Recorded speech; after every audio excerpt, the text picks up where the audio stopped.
Olá, bem-vindos a mais um episódio do GPEncast, um raio-x da história. Eu sou a Sala Chastel, acadêmica de medicina. Olá, sou Eli Everson, professor aqui da Uniderp no curso de medicina, e hoje estamos recebendo nada mais, nada menos que o nosso coordenador do curso. Alexandre Cury.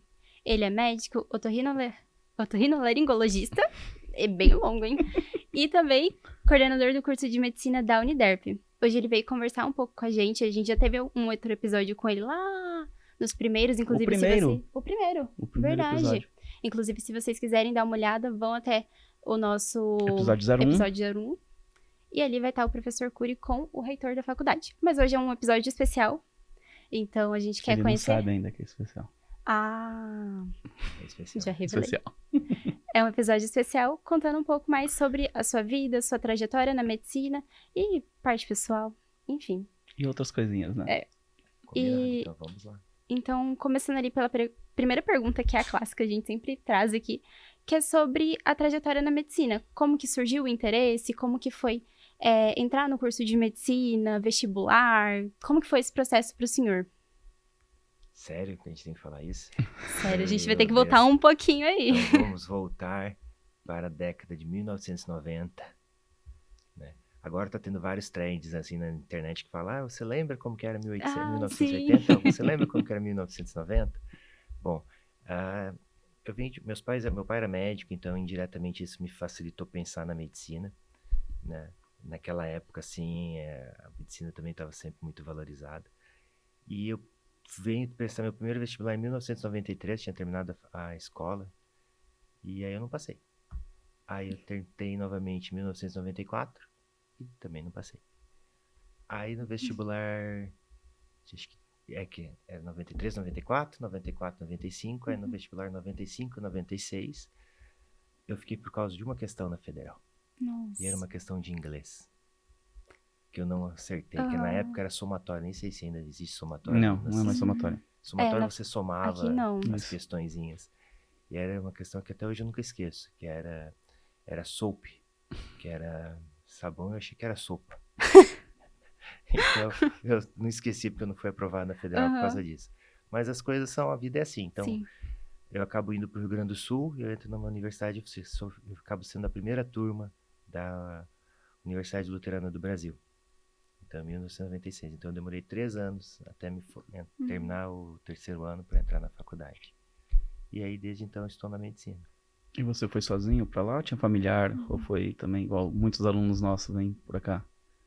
Eu tinha meus familiares mais perto, estavam em Pelotas, então estavam quase 300 quilômetros de Porto Alegre, né, onde eu fui morar. Então, eu estava sozinho, como a grande maioria das vezes. Então, eu me encontro muitas vezes com os meninos quando se falam que estão de longe. E é engraçado porque eu entro, nada contra, mas os meninos não têm tantas lides domésticas quanto as meninas. Então, na época, eu perguntava pra minha mãe como faz tal coisa, não sei fazer tal coisa pra arrumar. A gente vai aprendendo, morando sozinho. Ah, legal conhecer um pouco mais da história do senhor, né? Saber que a gente acaba se identificando em muitos desses pontos, né? A gente já entrevistou alguns alunos aqui que passaram anos de cursinho, então isso é pra gente ver que às vezes não é fácil pra todo mundo, né? A gente vê pessoas galgando lugares altos ali, o senhor na parte da coordenação do curso, e sendo que tem uma história ali de base que é sofrida, né? É sofrida a gente ter que refazer prova, no caso agora fazer ENEM, fazer vestibular. Então todo mundo passa por isso e passa, né? A gente consegue superar e almejando outros lugares, né? É uma coisa que acontece com todos nós, praticamente, Uhum. né? Desde que qualquer curso em si você tem que almejar. Eu acho que o mais importante é nunca desistir. Às vezes vai demorar? Pode demorar, mas sempre vai chegar teu momento, né? E não pode desistir, não pode não deixar de estudar para aquilo que quer.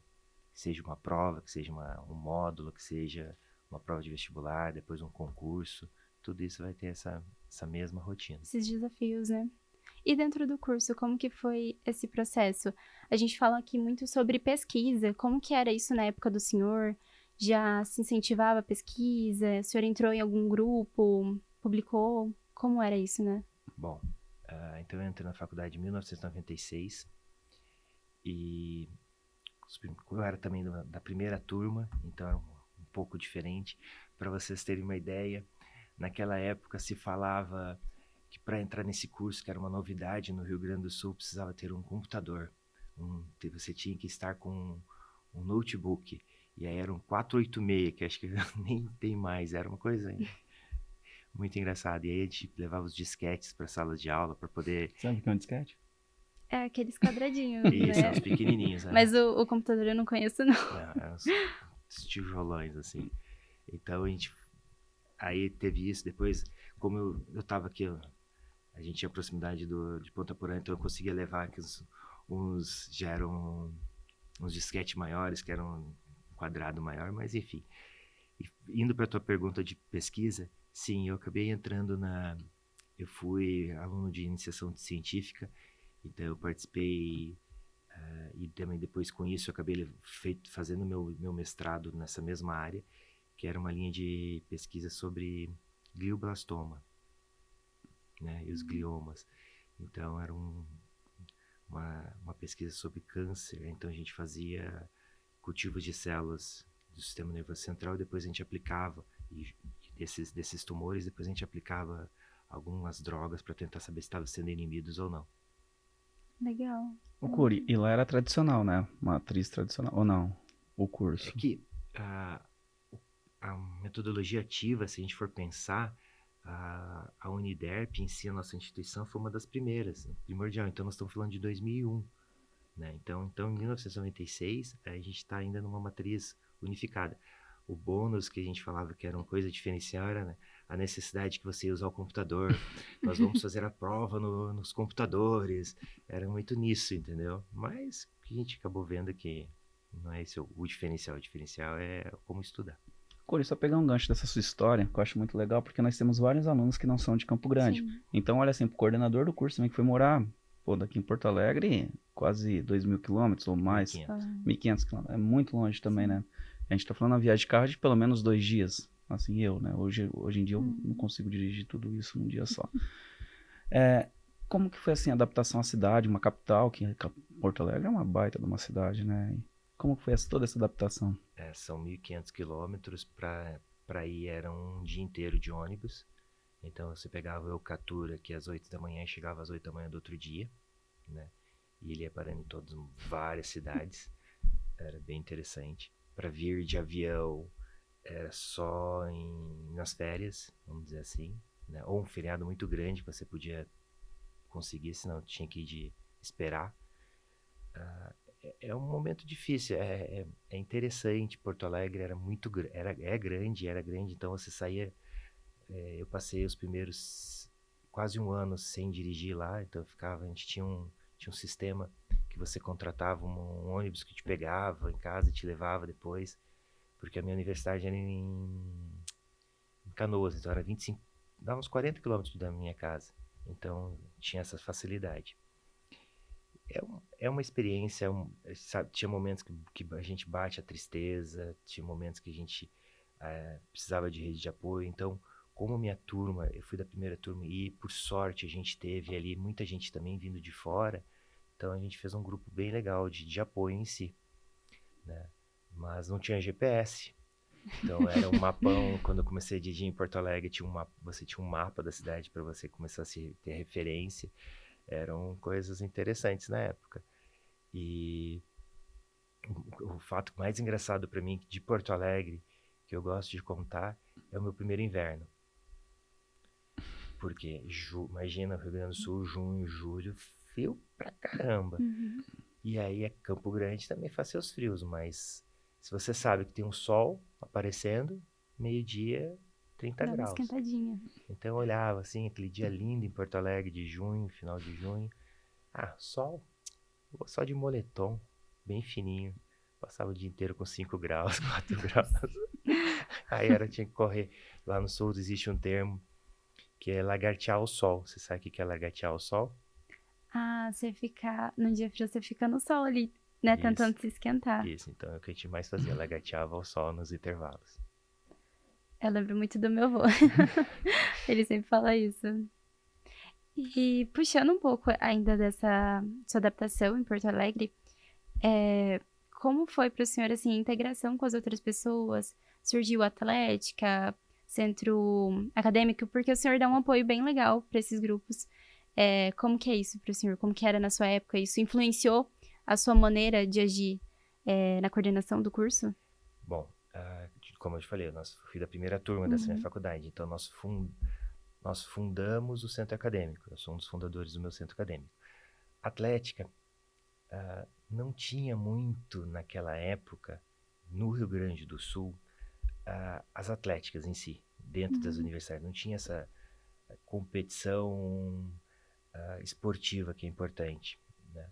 Então a gente não fez, acho que minha atlética na minha universidade deve ter surgido depois que eu saí, para vocês terem uma ideia, que começa a ter, porque na época os encontros de estudantes eram muito mais os ECENS, que eram os encontros científicos dos estudantes de medicina, que aconteciam em cidades. Então tinha em Florianópolis, eu participei em Florianópolis, participei em Londrina, participei em São Luís. Então não tinha muito desses encontros, ficava mais restrito as atléticas para São Paulo. São Paulo, Rio, que tinha muito forte. E do centro acadêmico eu fundei lá. Então eu conheço bastante a dinâmica, sofri bastante sendo centro acadêmico. Nas épocas de eleições também a gente disputava, era uma coisa muito legal. E são movimentos importantes dentro da instituição, porque pleiteia a melhoria do curso. Então, eu agora na coordenação, eu sempre vi isso, e a gente não pode não ouvir vocês, né?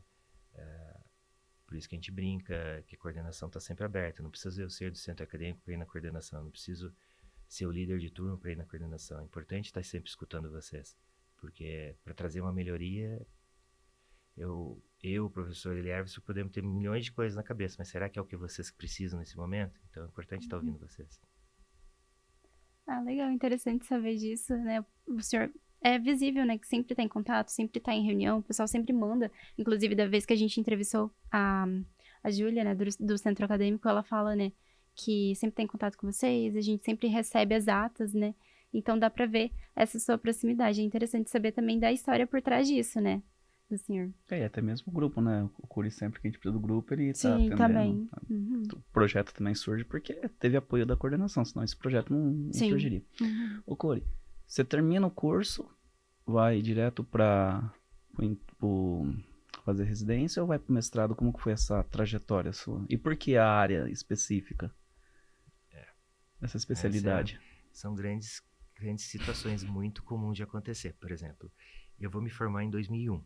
Então, eu vou fazer agora, no final do ano, 24. Ano que vem eu faço 25. Tá? Um quarto de século. Meu Deus. Bom, eu tenho todo um lado paterno que é gastroendoscopia. E meu pai sempre falava, e é uma coisa que quando vocês me perguntam eu também falo, que qual a melhor especialidade? A melhor especialidade, primeiro, é que a gente goste, ponto. Estou em dúvida.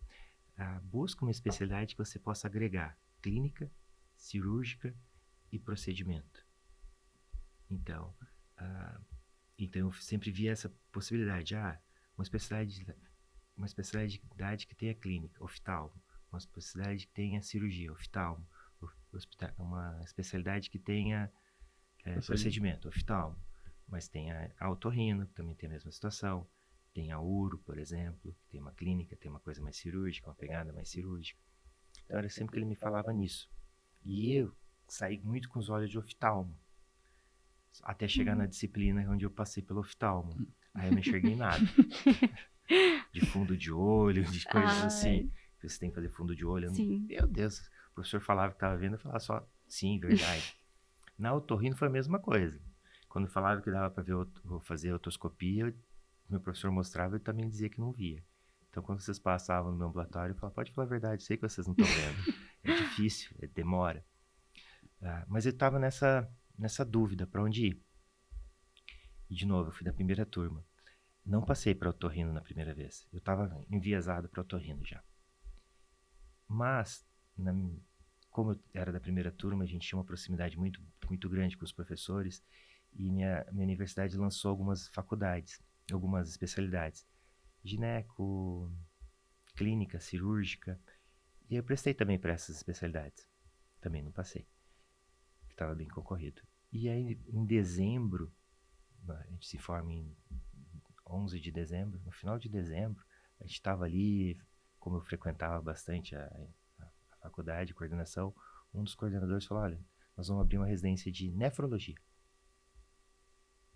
E o primeiro ano é interno, é clínica médica. Talvez tenha muito pouca concorrência. Você quer fazer?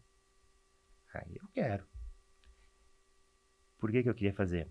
Porque eu não tinha passado em otorrino, não tinha passado em clínica. O primeiro ano lá nessa especialidade era de clínica médica. E uma diferença que eu e também sempre falo para vocês é que eu vejo você saindo muito mais bem preparado do que eu me sentia. Quando a gente termina a faculdade, a gente acha que não sabe nada, tá?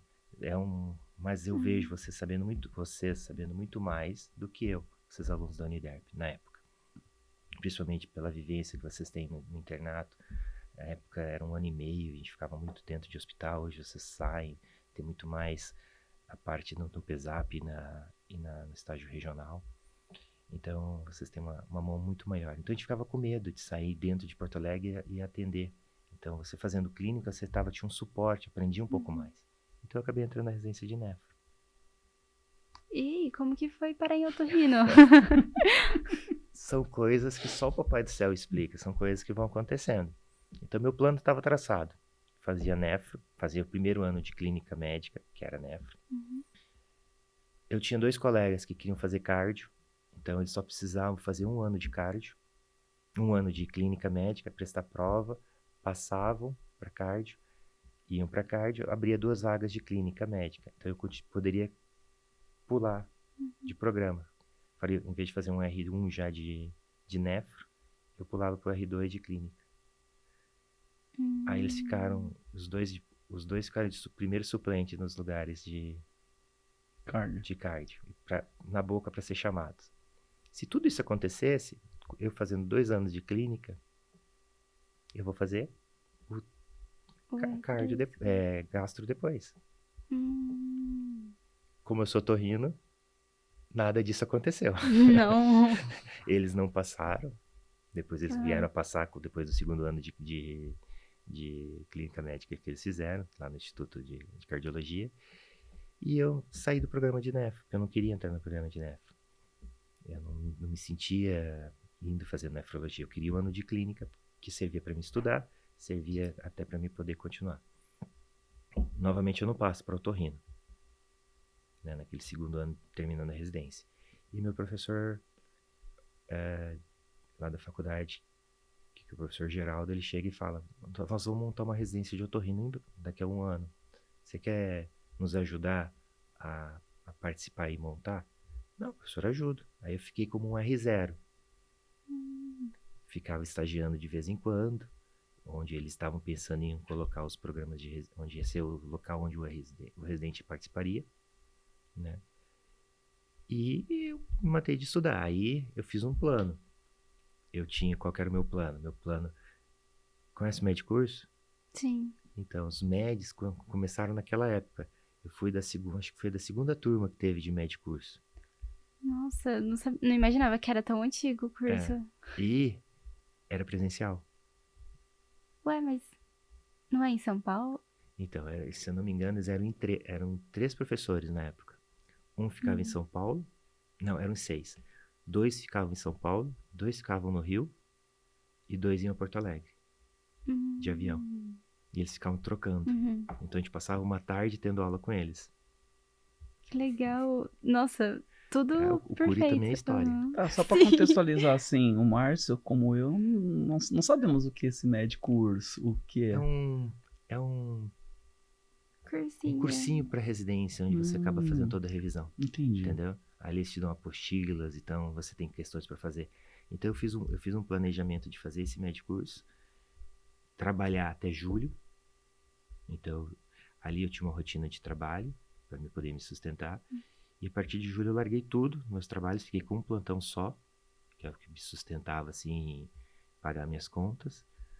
E eu já tinha juntado um pouquinho, e aí de julho até novembro é só estudar para passar na prova. E aí eu acabo passando lá no meu serviço. E aí virei otorrino. Nossa, eu amei conhecer, não tinha ideia do que, como chegou. A gente sempre imagina que é o caminho mais comum, né? Assim, eu pensei em otorrino e fui. Não. Na verdade tem toda uma história por trás. E na residência falou, não, é isso mesmo que eu quero. Aí sim, aí a gente começa a ter mais tecnologia, a gente começa a ver, e eu brinco que aí eu comecei a entender o que era o ouvido, porque a gente conseguia introduzir câmera, A gente começou a ter a parte de tecnologia, né? vídeo, então a gente começa a entender tudinho. Então aí fui gostando cada vez mais, aí fico ainda mais 2 anos lá, em Porto Alegre. Isso eu termino a residência, eu passo na residência em 2004, né? Fico 2004, 2005, 2006 de residência. 2007 eu sou contratado pelo serviço lá, e fico 7, 8 e 9, né? Mais ou menos.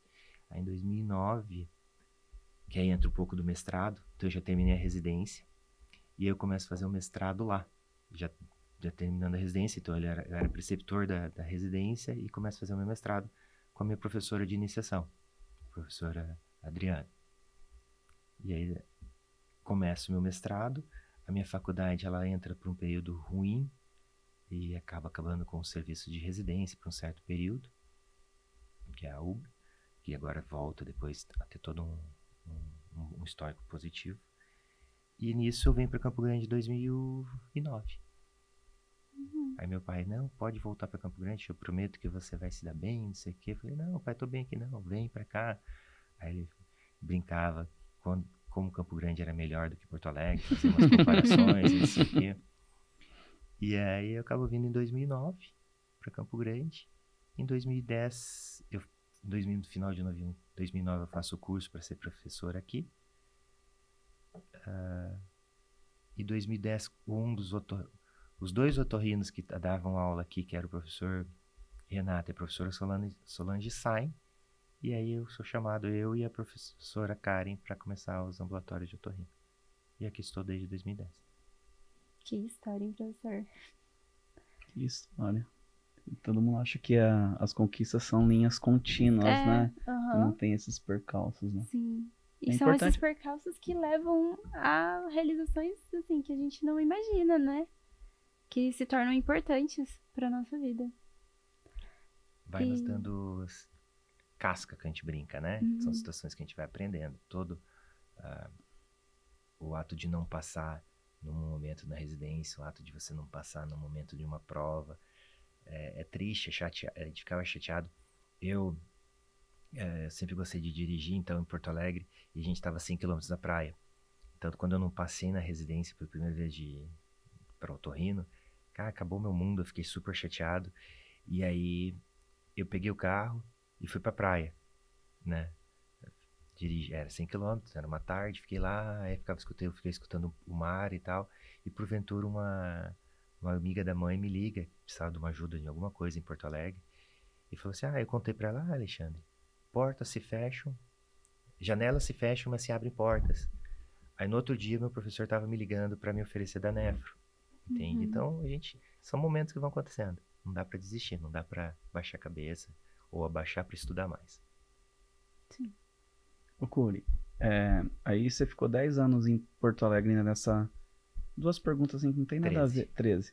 Chimarrão e churrasco? Churrasco sem chimarrão, não? Se eu tomei chimarrão, tomei... Não, a gente... O tereré, não consigo largar do tereré? Eu levava meu tereré. Eu tomava meu tereré de janeiro a junho, mais ou menos, e depois de setembro mudava para chimarrão. De junho a setembro não dava muitas vezes o tereré, porque senão você saía congelado, entendeu? Era muito frio. Mas nunca fui fã. Que existe vários, né? Tem gente que gosta de muito quente o chimarrão, tem outros que já gostam um pouco mais amornados. Então era interessante. Mas o que mais me chamava a atenção era dezembro, janeiro, na praia lá do Rio Grande do Sul, o pessoal tomando chimarrão. Aquele calor e suando mais que o chimarrão. Então, enquanto isso todo mundo me olhava que eu tava com o meu tereré do lado. Mas o churrasco você já mandava bem desde aqui? Ou não? Lá você se especializou também no churrasco? A gente aprendeu bastante. Ô Curi, essa mudança assim de você vir pra cá e logo já ir pra parte acadêmica, pra trabalhar como professor, como que foi? Tá certo, tinha um curso, né, pra entrar aqui no nosso curso de medicina, tinha o curso preparatório, né? Mas como que foi que é uma quebra de ideia, assim, né? Você tá mais na questão clínica ou pesquisa devido ao mestrado, aí de repente você vem pra lecionar. Como que foi essa mudança? E até mesmo de estado, né? Mudança de... Sim.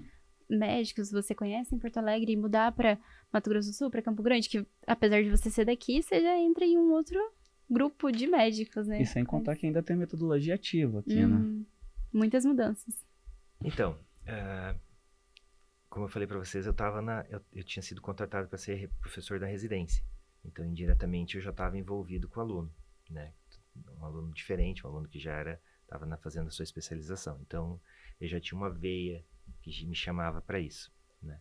Então, quando eu entro para cá, eu já brinquei com vocês que eu sou chamado para começar com os ambulatórios. Então, eu continuo um pouco mais nessa veia de ambulatório, na parte clínica, a parte cirúrgica. E de novo, vai dando os momentos pra gente ir entrando. Aí nisso, precisou de tutor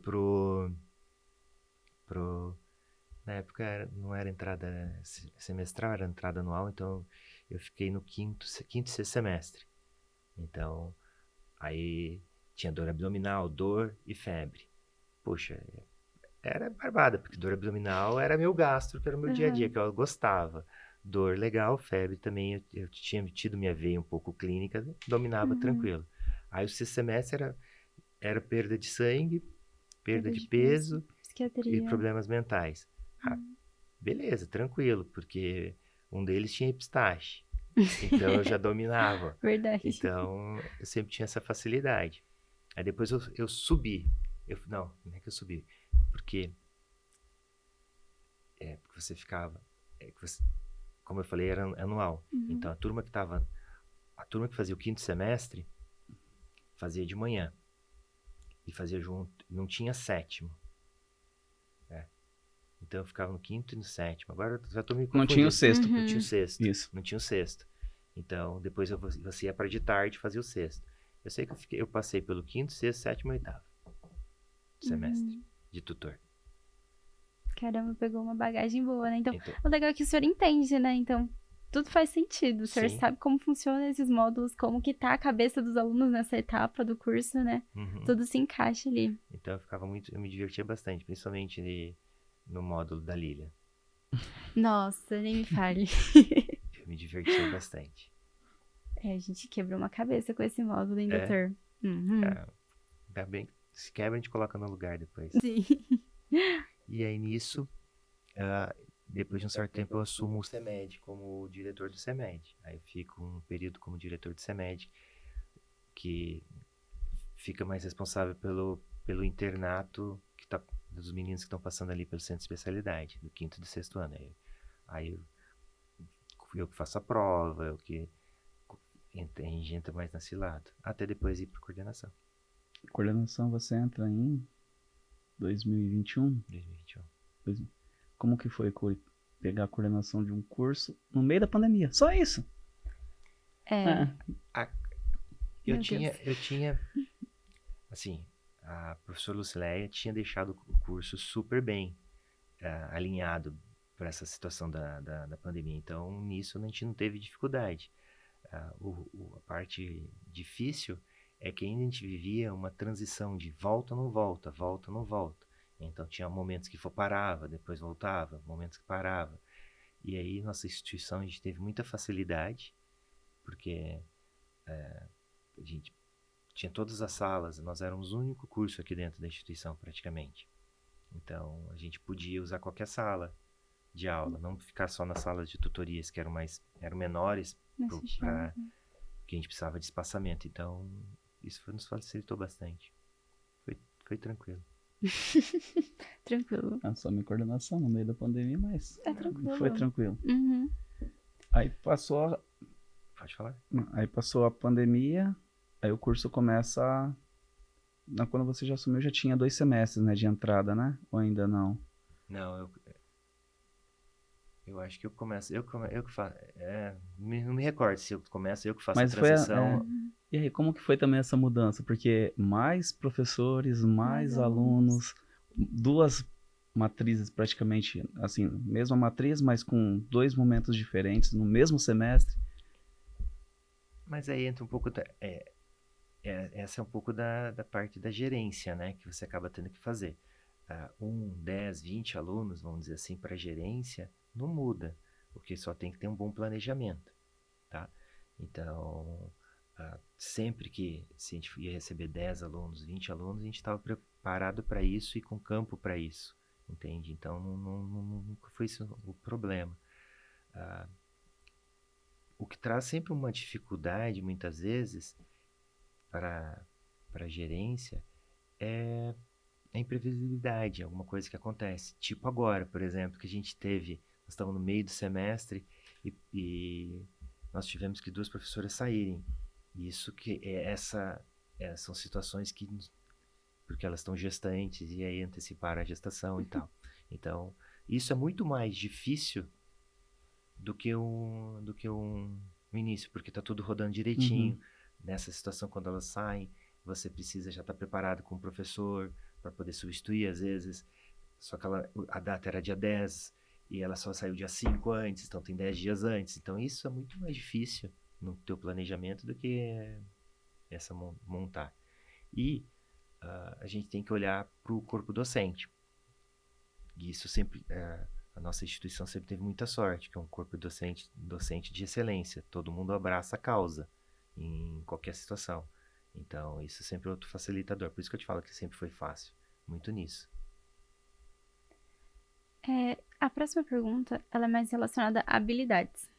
Hoje a gente estava conversando em uma reunião e o professor citou da gente se tornar talvez professores futuramente.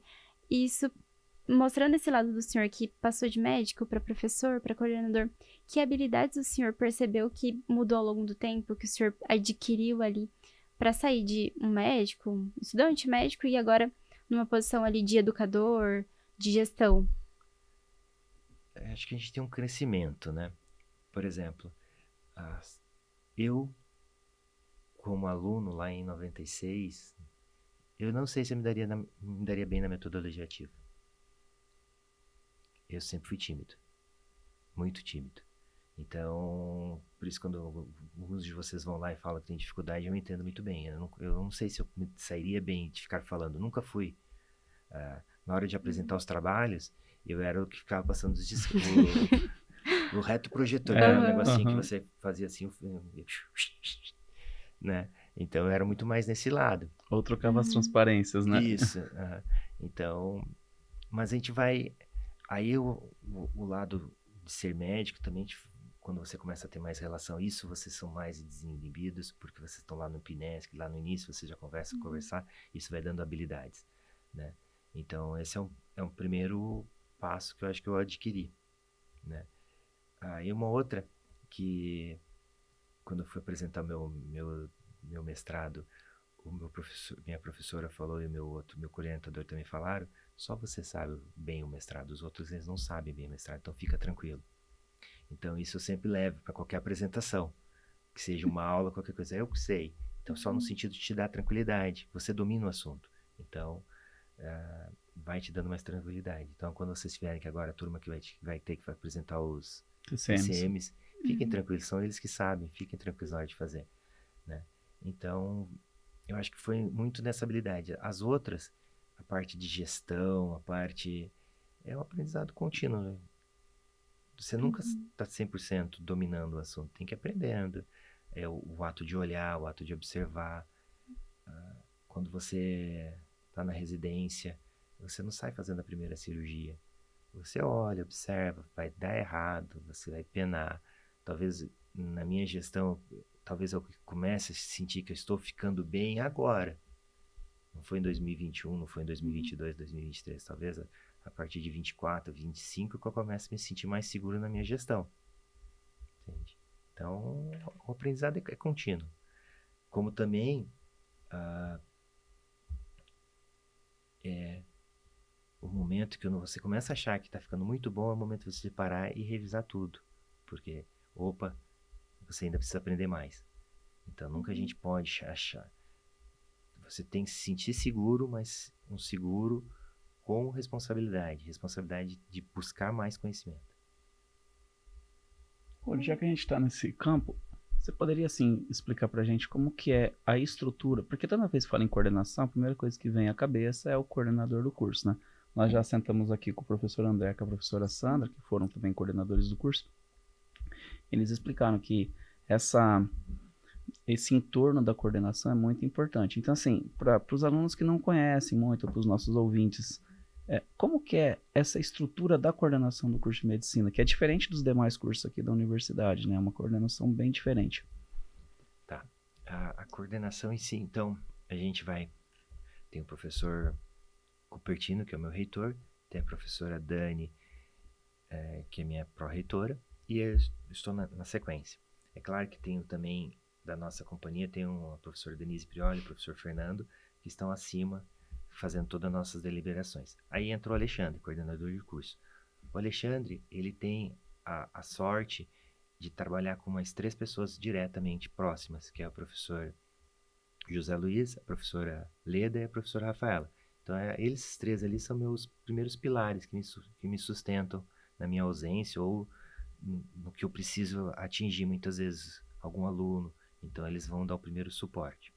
E aí, eu tô por trás. Embaixo deles, ao lado deles, eu tenho um grupo que é extremamente importante, que é o grupo da avaliação, que é o grupo capitaneado pelo professor André, onde eles vão ter toda a avaliação, eles vão estar diretamente falando com os alunos, muitas vezes, quando termina uma prova, que são os avaliadores. Isso vai trazendo uma segurança para mim. Então, é mais ou menos um organizacional assim, né? Entendi. Sabia que era assim? Não. Não, eu sabia um pouquinho da professora Leda, da professora Patrícia, né? Patrícia? Que estão sempre ali na coordenação, mas não sabia que era toda essa estrutura. Veja que eu esqueci da professora Patrícia, falei da professora Rafael, esqueci da professora Patrícia. A professora Patrícia... É que elas são irmãs. Sim, pensei e são muito parecidas. São também. Mas a professora Patrícia vai capitanear um grupo extremamente importante, que é o nosso grupo de orientação educacional, que é o NAPED, o IPED, que hoje a gente precisa dar muito foco, muita atenção. O Curi, e dentro dessa organização toda, você também lida com o colegiado do curso e também você é muito próximo dos alunos, né? Assim, dos representantes de turma. Eles fazem reuniões periódicas com você, os representantes? Como que funciona porque não tem como você atender todos os alunos da medicina, por mais que você queira. Uhum. Mas humanamente é impossível. Aí tem os representantes de turma, né? Como que funciona essa conexão com os... Um spoiler. A gente não tem uma data fixa de uma reunião com os representantes. Eu acho que isso é uma das coisas que a gente vê de necessidade para 2026, com certeza. Ter uma segunda-feira à tarde, a cada 3 semanas, de eu me encontrar fixamente com os representantes do primeiro, segundo, terceiro. Fazer uma agenda, né? O que eu tenho mais contato em si hoje é com a presença do centro acadêmico, que ela acaba trazendo todas as demandas dos líderes. Então, acaba facilitando um pouco. Mas há uma necessidade de a gente, sim, ter uma proximidade maior. Isso é uma observação minha, que a gente precisa agora a partir. Não dá para começar esse ano, que já acabou, né? Praticamente. Então, ano que vem, acho que essa vai ser uma tendência que a gente tenha, alguma coisa mais regular com os alunos. Mas, como eu falei, a coordenação está sempre de porta aberta. Acho que o mais importante é isso. Não dá para deixar só para o representante. Então, a pessoa tem que ir lá, porque às vezes quer comentar alguma coisa e precisa. Uma outra situação que eu lembrei, o senhor falando da sua carreira ali na parte da coordenação do curso, queria saber do senhor como foi a mudança do PBL para o TBL. O que o senhor sentiu aí nessa mudança, tanto na parte de metodologia quanto dos alunos? O que está repercutindo isso na universidade atualmente? Bom, nós já fazíamos PBL. Então, lembra quando eu te falei que eu era o diretor do CEMED? Uhum. Então, ali, nas sextas-feiras à tarde, a gente tinha uma sessão clínica, né? A gente tirou a sessão clínica e passamos a aplicar o TBL para os alunos do 5º e 6º ano. Então, a gente já fazia uma atividade com eles nessa época. Então, a gente está falando de 2003, 2002, 2001, mais ou menos, a gente já fazia, tá? E quando a gente adota essa metodologia, eu acho que ela é muito interessante e muito importante para ter um pouco de quebra, para vocês descansarem. Eu acho que a metodologia ela é muito boa, a gente tem aí bons resultados E eu acho que quanto mais metodologias ativas a gente puder ter, maior o ensinamento para vocês, maior é aquilo que eu falei antes, eu era muito tímido. Então, para uma pessoa muito tímida, talvez 2 PBL seriam muito mais sacrificantes, e a gente pensando um pouco em saúde mental, né, do que um PBL e um TBL, né? Mas não é por isso que mudou. Mudou porque a gente viu a necessidade de a gente evoluir com as metodologias. E a gente tem visto todos os meninos sempre com um bom desempenho, né? Claro que nós temos aí, nós somos um pouco órfãos quando a gente fala, todo mundo, ai, PBL, PBL, PBL, né? Mas a gente não pode ser, eu não posso ser órfão do meu disquete, né? Então tudo evolui, então a gente tem esse processo de evolução, vocês mudaram, vocês alunos mudaram, então a gente também tem que pensar nisso, pensar como atingir mais vocês, com mais metodologias, coisas mais diferentes, para ser mais cativante, né? Então, será que a gente não precisava ter uma atividade hoje em alguma outra ferramenta digital para atingir mais vocês? É isso que a gente tem que estar sempre pensando. Legal. Cori, assim, é uma opinião bem pessoal. Qual que é a sua opinião sobre o uso das IAs no ensino? Porque hoje é inevitável você falar das inteligências artificiais, né? A inteligência artificial na medicina no geral é inevitável. Se a gente for pensar que o professor Selmo Porto comentou que hoje para o médico ele precisa de três instrumentos que ele falava, né? Ele precisava de uma IA para já ele poder conversar e ela fazer a história automaticamente. Precisava de um esteto, que o esteto já tem hoje o ritmo cardíaco saindo no esteto. E ele só ia precisar mais de um ultrassom para já poder fazer o diagnóstico. Então eram esses 3 instrumentais que ele precisava, que ele comentou na nossa palestra quando ele esteve por aqui. Então acho que a IA é um instrumento que a gente tem que aproveitar. A grande questão é saber como fazer, né? Como em tudo, a gente tem o bom uso e o mau uso, né? Então, acho que a gente tem muito nessa situação, tá? Então, você acha que, assim, ainda precisa de mais discussões para a gente poder até mesmo direcionar não só o professor, mas o aluno também sobre o uso, questão da ética, a questão que envolve mais, assim, a produção mesmo Porque a IA, qualquer coisa que a gente perguntar aqui pro ChatGPT, ele vai te dar uma resposta, né? Que está sendo certo ou errado. Exatamente. Uhum. E aí, a gente tem que ainda aprofundar mais essa discussão. Você está querendo levar para esse caminho ou não? Não necessariamente. Eu acho que é importante a gente discutir sempre. Mas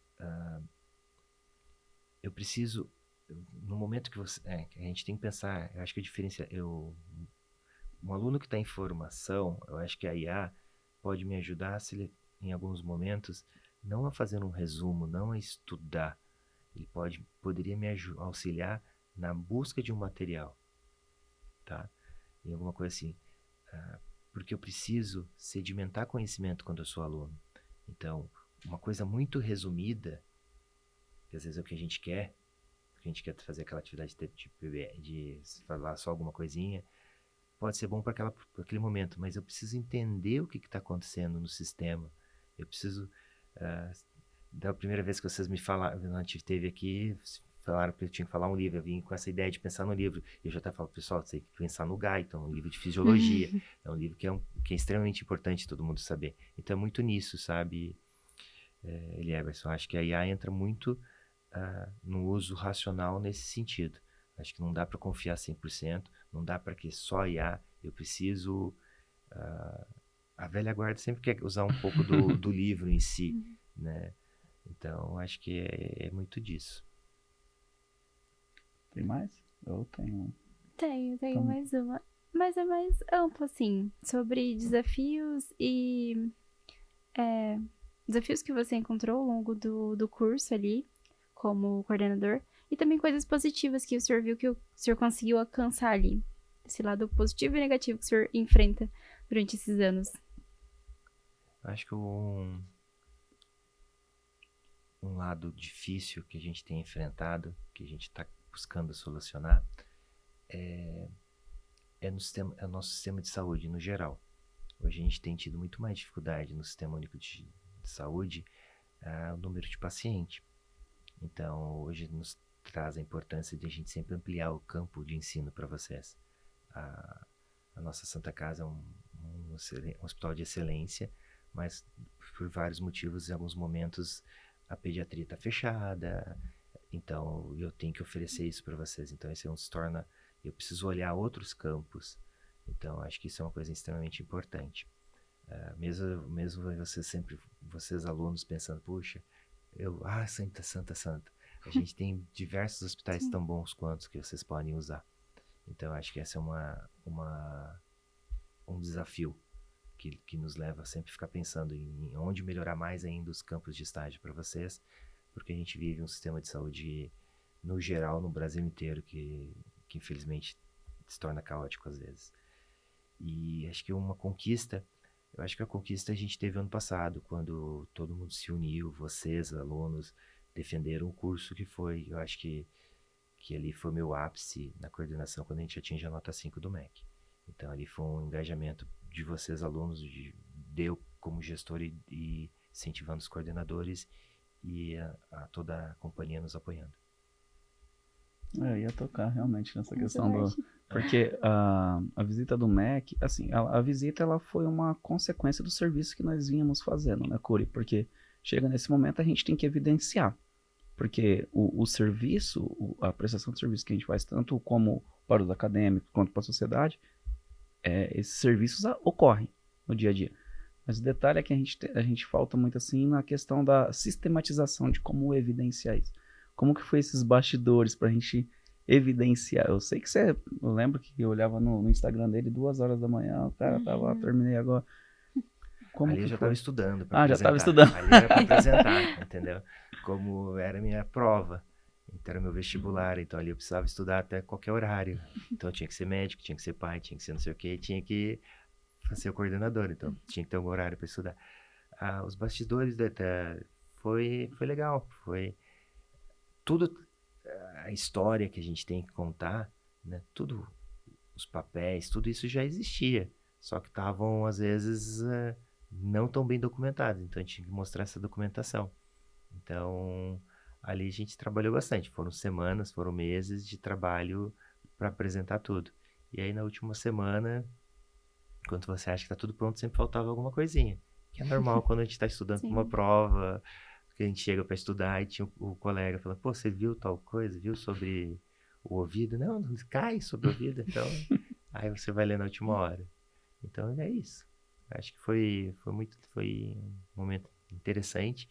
E agora em outubro eu fui um avaliador.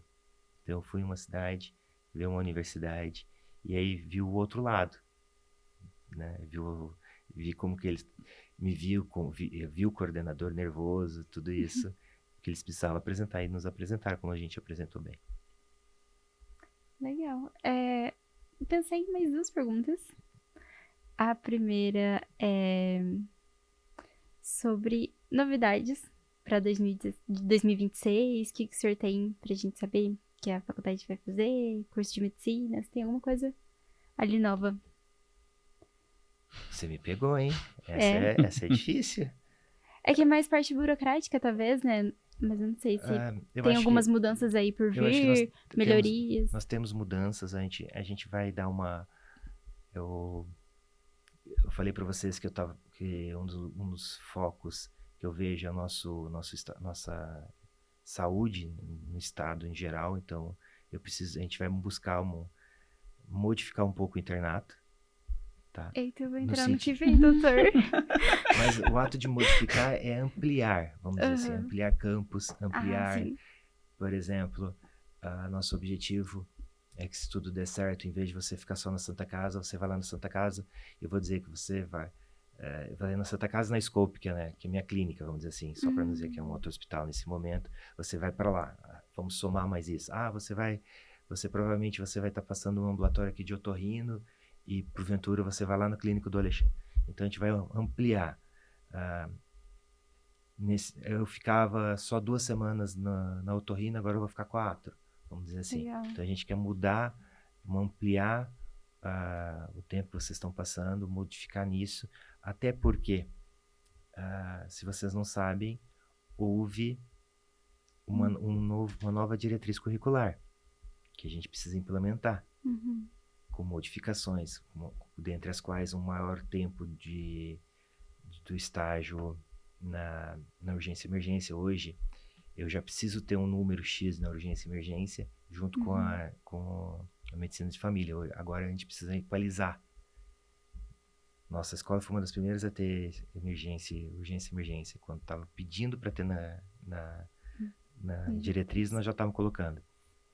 Uma outra situação agora, que é obrigatório vocês passarem pela ortopedia, pela nova diretriz curricular. Eu achava que era obrigatório. Sim, porque nós já temos. Sim. Entendeu? Então, mas agora eu preciso fazer uma coisinha. Sim. A gente precisa mostrar, a gente precisa melhorar isso aí. Então, é muito nisso, quando eu falo que vai ter mudanças. Legal. Vai pelo lado positivo. Vou entrar agora no início do ano. A gente já a turma toda tá curiosa pra saber como que vai funcionar, então vai ter essas novidades aí. Eu já tenho reunião com o centro acadêmico para as próximas semanas pra gente mostrar isso. A gente tá finalizando. Então, acho que é muito nisso que a gente vai trabalhar.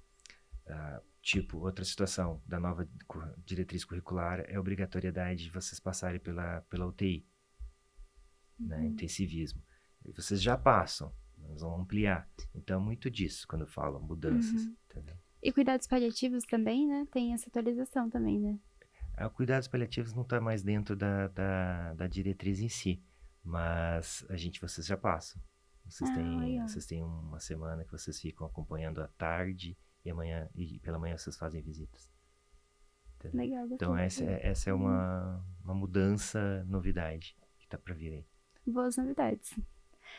Por fim, antes da gente entrar no bate-bola, tem mais uma? Eu queria saber assim, porque o médico, ele não deixa de ser médico em momento algum, né?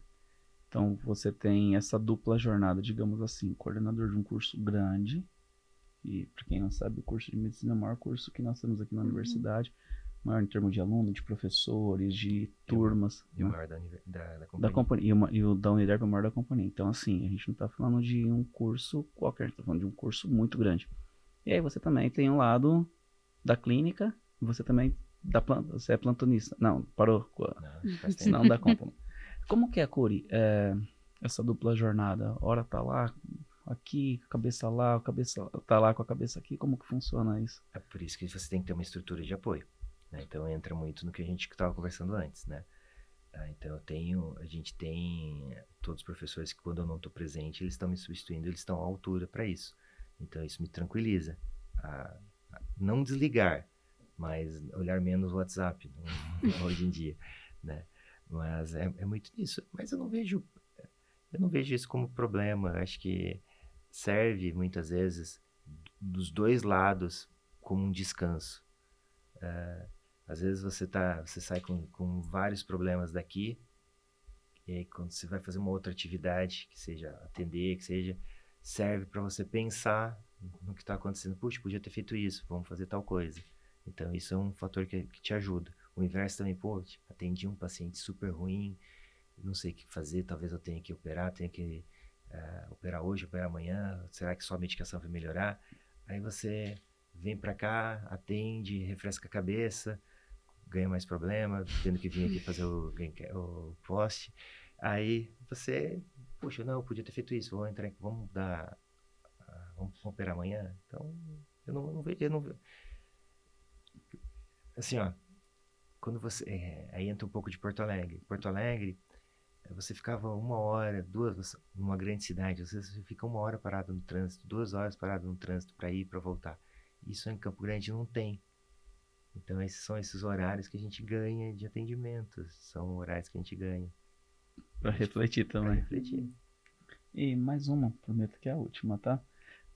Você, na sua gestão do curso, além da nota 5, você comemorou os 25 anos do curso e foi uma festa muito legal, né? Como que foi ser o coordenador do curso ao comemorar 1/4 de século desse curso que tem uma história muito grande e é muito importante em Campo Grande? E puxando até um gancho pra gente já unir duas perguntas em uma.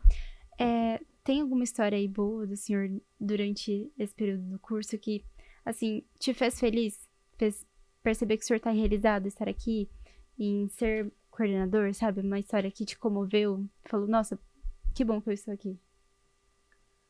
Bom, não esquece da pergunta do professor. Eu acho que dos 25 anos, estando como coordenador, estando como professor, é uma emoção igual. Entendeu? De fazer parte eu estou desde 2010, então seriam 15 anos. Dos 25 anos, eu estaria 15 anos dentro da instituição. Então, mais da metade. Então, quando fizer 30 anos, eu ainda vou continuar na metade de professor, vamos dizer assim.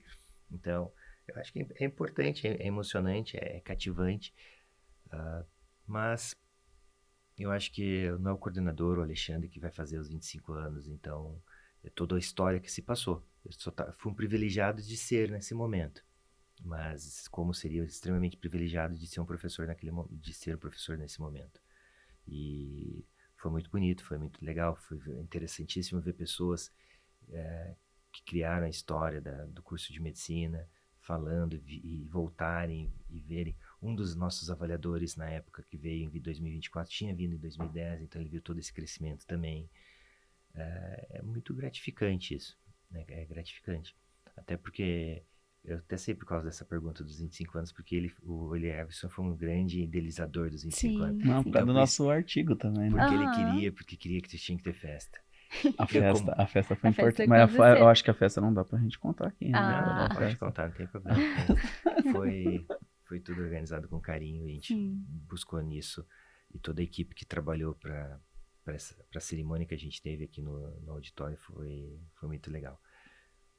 Indo para a tua pergunta, eu acho que o momento que a gente fica mais satisfeito na coordenação é quando vocês na cerimônia, quando vocês vêm aqui na cerimônia de encerramento de placa, vocês cumprimentam a gente, obrigado, Cúrio. São coisas simples, não, como por exemplo, quando a gente teve algumas formaturas que foram tão difíceis na época da pandemia saírem, ou uma das coisas que me orgulha também foi ver eu nem era coordenador, mas depois eu viro coordenador, que foi na época não era. Foi quando a gente forma alguns alunos na época da pandemia, dentre eles o professor João Rico, que sai daqui e vai direto para uma UTI trabalhar na época do Covid. E ele que ia ser ortopedista, acabou sendo intensivista. Tá? E agora ele vira nosso professor. E eu contrato ele, vamos dizer. Então, isso são coisas gratificantes, a gente ver os sucessos que vocês fazem. Mas minha alegria é igual quando vocês trazem um certificado, um prêmio do intermédio, a gente fica feliz igual. A alegria que a gente teve com a Kombi, entende? Depois a gente teve a tristeza, mas a gente vai recuperar isso. Então, o coordenador vive de pequenos momentos. Ver vocês felizes é o meu maior momento de alegria. Ver vocês ficando felizes que vocês passaram numa prova, ou quando vocês terminam e se ficam livres da Lilian. Então são esses momentos de felicidade. E o momento de tristeza são os momentos quando vocês estão sofrendo. É mais ou menos isso. Então, se eu for te apontar eu estaria sendo injusto com os outros, mas é muito nisso. Nice. É isso. Vamos fazer bate-bola? Bora. Jogo rápido, doutor. Um livro. Eu já falei. O Gaito. O Gaito. Pode ir? Uma inspiração. Inspiração? Eu acho que eu devo muito ao meu pai. Uma comida. Comida? Se eu falar churrasco, eu vou estar puxando os gaúchos. Então, eu vou falar uma boa massa. Massa. Um filme. Um filme se eu for pensar um filme de medicina, eu não sei o nome dele, mas um filme que sempre me marcou, eu tive que ver vocês acho que viram também na comunicação, que é aquele médico que acaba tendo um câncer, ele era um cirurgião extremamente brabo, muito impessoal, e ele se muda quando ele se torna um paciente. Eu acho que esse é um filme extremamente interessante. É lindo esse filme. Eu não lembro, não recordo o nome, mas é lindo. E na minha infância seria o The Goonies, mas aí você não conhece. Um lugar. Um lugar... eu gosto de praia. Então eu pensaria numa praia. Eu te falei pra vocês que eu fui relaxar numa praia quando eu me passei. Um sonho. Um sonho hoje é pensar nas minhas filhas e buscando a felicidade delas. E por fim, um objetivo. Eu acho que um objetivo é continuar dando o que eu posso pelo curso de medicina e vendo vocês alunos se formando bem. Perfeito. Obrigada, doutor. Agradecemos aí o senhor tirar um tempinho ali da coordenação para vir aqui. Foi difícil dessa vez marcar com ele. Não foi muito fácil, não. Agradecemos, então, a disponibilidade do senhor.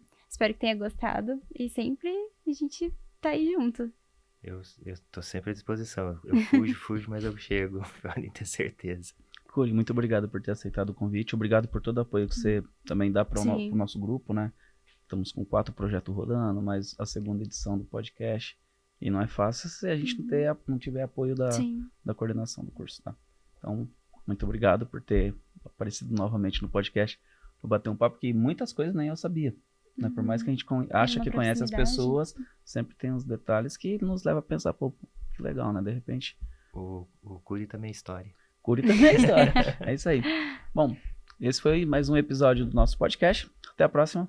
Tchau, tchau. Até logo. Tchau, tchau.